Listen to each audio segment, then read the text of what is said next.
been a wild ride, let me tell y'all, but the time has come. I am done with the Mega Man X Legacy Collection.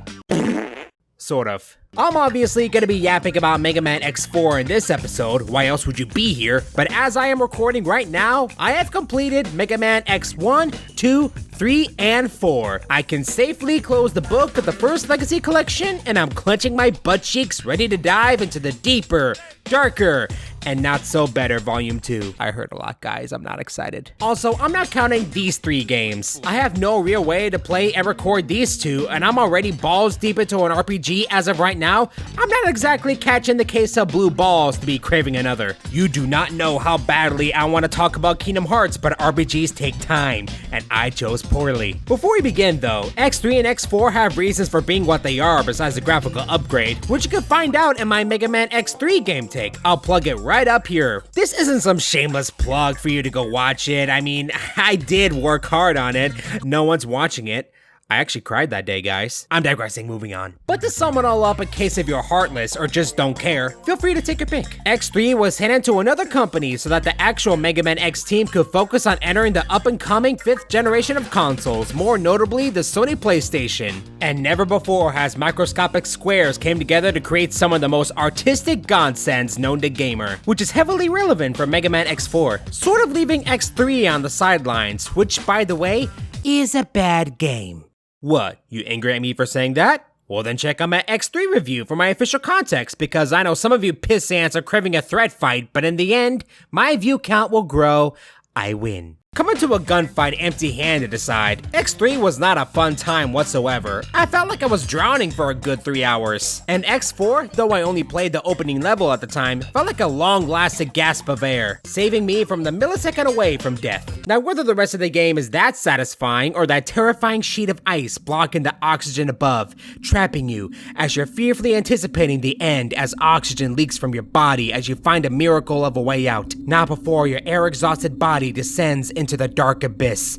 You're reaching your arms out to the surface as you're being pulled further away, seeking hopelessly. The light of the afterlife weighs on your conscience. Well, we'll be finding out today, y'all. What the actual f***?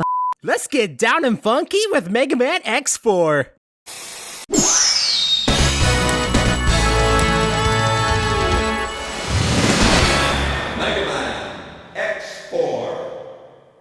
Before we kick this off, yo, that amazing remix of my intro was made possible by Teenage Spaceman Zero over on Instagram, or Zack Attack 1234 over on SoundCloud. Links are down below. Please go check out all of his works. The man works complete wonders. Or maybe you need a song of your own. Feel free to commission him and support your local boy. Again, all the links are down below. I'm not forcibly telling you what to do. I'm just pointing you to the right direction.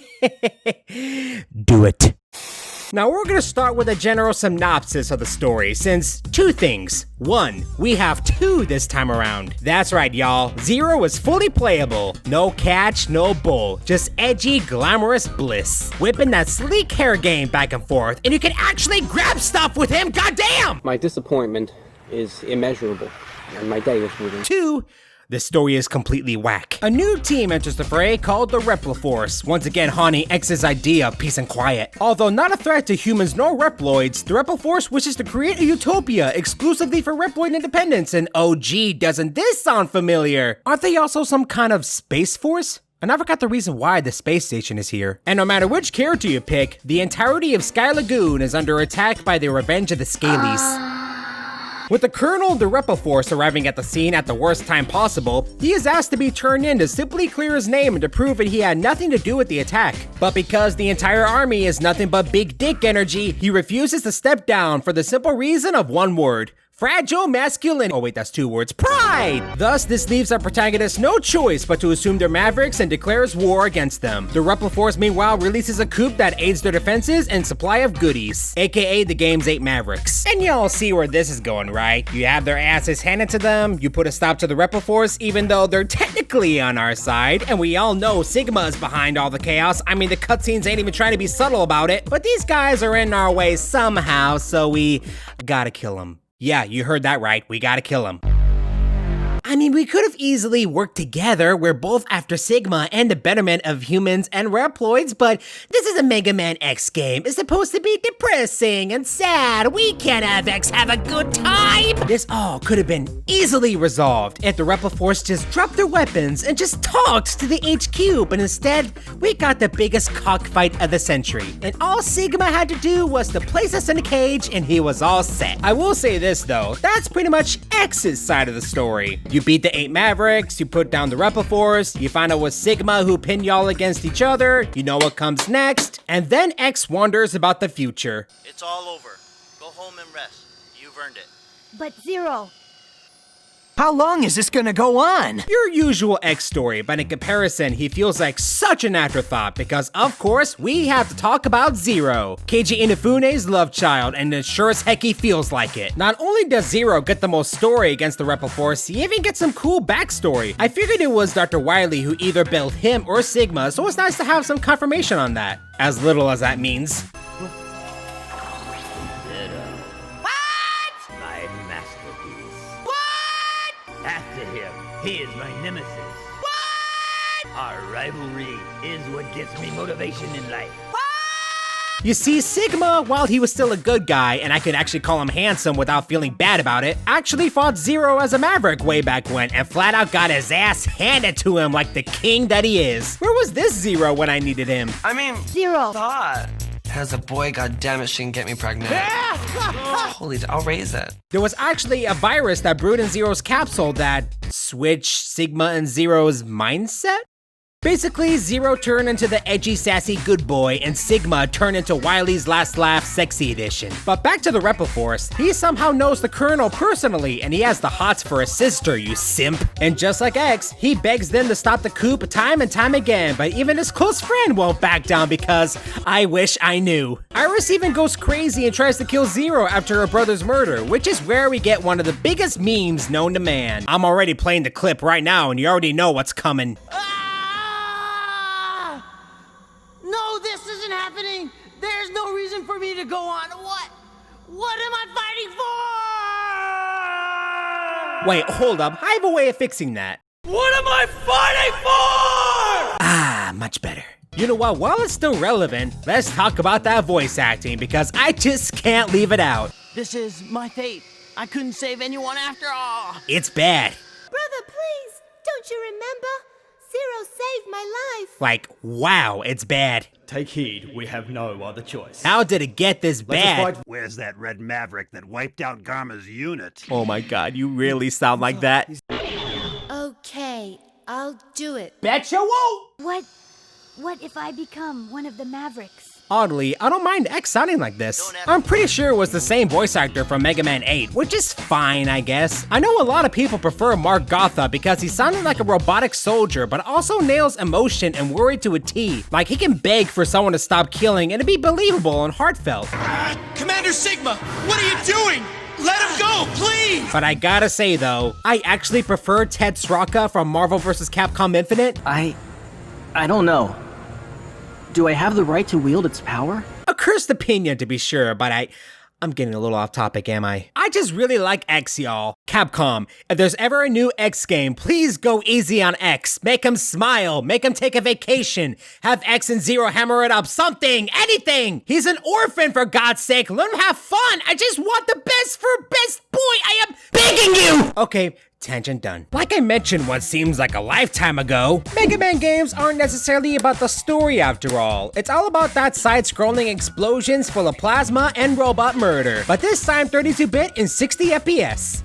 Too bad my Elgato only captured 30. It's all good, it's whatever. Jokes aside though, this really is nothing different from your traditional Mega Man, despite the graphical upgrade. An opening stage, starter light capsules, heart tanks and sub-tanks, unique weapons, but only a few you'll actually use, 8 levels with a Maverick at the end, a final fortress with Sigma at the end, side villains, one-hit kill spikes, and game over screens. But this time, times 2, which will come in handy, I'll tell you why in a second. But first, let's talk about the giant elephant in the room. How about them pretty graphics, yo? It's not just the raw power of the beefy PS1 working them pixels out, but it's the oozing style the game brings that adds the whole meat and cheese to the toasty calzone.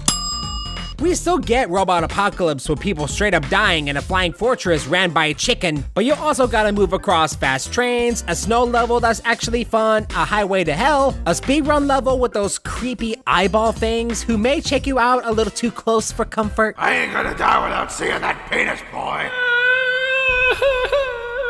Alongside a vibrant jungle that's cool as hecky and with actual water physics. Extra crispy. No one asked you to be this extra, but you gotta tell the tale in sexy drag. The explosions and the swishing of my blade are popping and flowing. I feel like an actual threat. I am down on my hands and knees begging for more. I'm just really glad this isn't X3. Like, I'm not kidding. You really are a force of nature in this game because compared to the past 3 games, this is piss baby easy. At least as X, because I'm talking you can beat half of the Mavericks with your regular X-Buster kind of easy. And it winded up becoming my preferred weapon of choice. I don't even know half of the Maverick weaknesses, and you'd be surprised how often a green ball of robot pain works. I actually prefer going after Frost Walrus first because he's pretty slow and easy to read. Or Slash Beast because his stage is one of the most fun, but also he's just as easy to read but a bit faster. And trust me, you'll get a lot of those I almost had it moments. Just do me a favor and don't fight Magma Dragoon right away, yo. Find some hard tanks and fill up a sub-tank first, because he doesn't exactly go down easy with his weakness and he's a pain on your first go. This ain't fun, and I'm having none of it. Then again, most if not all the bosses, even the later bosses in the space station, are easy to exploit. You just gotta pay attention to their attack patterns and dance along with them. I don't know, most of these guys can be easily dealt with around your 4th time. Also, while we're at it, I didn't even have to turn on Rookie Hunter mode at all. Not even for the later bosses in the station. The only time I had to turn it on was during Zero's boss rush at the space station. I'm lazy and I have a review to do. Get off my case and nobody gets hurt. Also, the levels themselves are separated into 2 acts, and each time you go to the 2nd act, your health and weapon energy refills, and each time you get a game over, you actually restart to the act you were just in, and since the acts are filled with checkpoints every 10 steps, there really isn't any risk of dying anymore, and more opportunities for classic cheese. Some of the weapons you get are pretty neato too. Some of them will help you access certain secrets like the Lightning Web. Twin Slasher and Soul Body are pretty good for combat, and I still have no idea how this weapon works, but if you can figure it out, please go nuts. But I will say this again. The crunchy circle of plasma is all you need. You think I'll ever shut up about the X-Buster? No, I won't, because we still gotta talk about the arm upgrade you find in Storm Owl stage. Actually, you can pick between 2. Either have 4 charged up shots, but they're small as crap, or do you want a blast that's the size of a sun that'll leave additional pulses of agony upon contact with anything? Go ahead and choose. I'm not judging you for what you pick. But we all know what the right answer is. Now I'm talking in the perspective of X's campaign because, well, it's Mega Man. Nothing we haven't seen before, but I truly believe the real challenge comes in Zero. He doesn't have the long range options and opportunities to flee like a coward like X. No. You are required to be up close and personal with your boo. And with most of the Mavericks, that can get pretty annoying. He's super fun to play, and the amount of moves you can get from beating the Mavericks just adds to his sexy arsenal, which also counts towards weaknesses, which you'll probably want to learn this time. Just don't expect a white guy like me to pronounce them. Speaking of which, this is why I prefer playing the game as X first. And also you should focus on getting every item with him. That way you should know where all the tanks are located and which weapon is good against a certain Maverick since they're all the same. It's the same game, you're just painting the town in a sexy red coat of blood this time. Also, there's actual blood in these robots, like how does that work? Jokes and memes aside, really play as X in your first go because I'm serious when I say that Zero has the most challenge and you'll be forced to play a Mega Man game in a style you're not used to, and if you decide to play as him first, God help you and don't come crying to me, you try hard. However, I can't shake the feeling that maybe, just maybe, this is really a Zero game. You think? So in conclusion, Mega Man X4 to me is a pretty good high point. The only thing holding it back is the story that's basically a huge dick measuring contest, and Sigma's voice makes my insides gurgle. Gameplay wise, I believe this is a good starting point for the PS1. No doubt this is the easiest game so far and a huge relief from X3. Hardcore fans may not have enjoyed it as much considering they probably prefer their genitals twisted every time they lose. You know, the get good material. But I mean, that's what Zero is for though. I'm just laying it out there. But personally, I welcome this change with open arms. I think it's a great opportunity for newcomers to dive into the series. I actually prefer X1 or X4 to start the series off. Trust me, you ain't missing much. So yeah, the first Legacy Collection has 3 bangers and only 1 sour one, but it's only a matter of time before we head on to Volume 2. So until then, y'all, You'll remember to stay funky, and I shall return with Mega Man X5. Later, losers! Thanks for stopping by, thanks for watching too. Subscribe and punch that bell, that's all you gotta do. Don't forget social media. We could use your help. Links are down below, but now we gotta hit the road.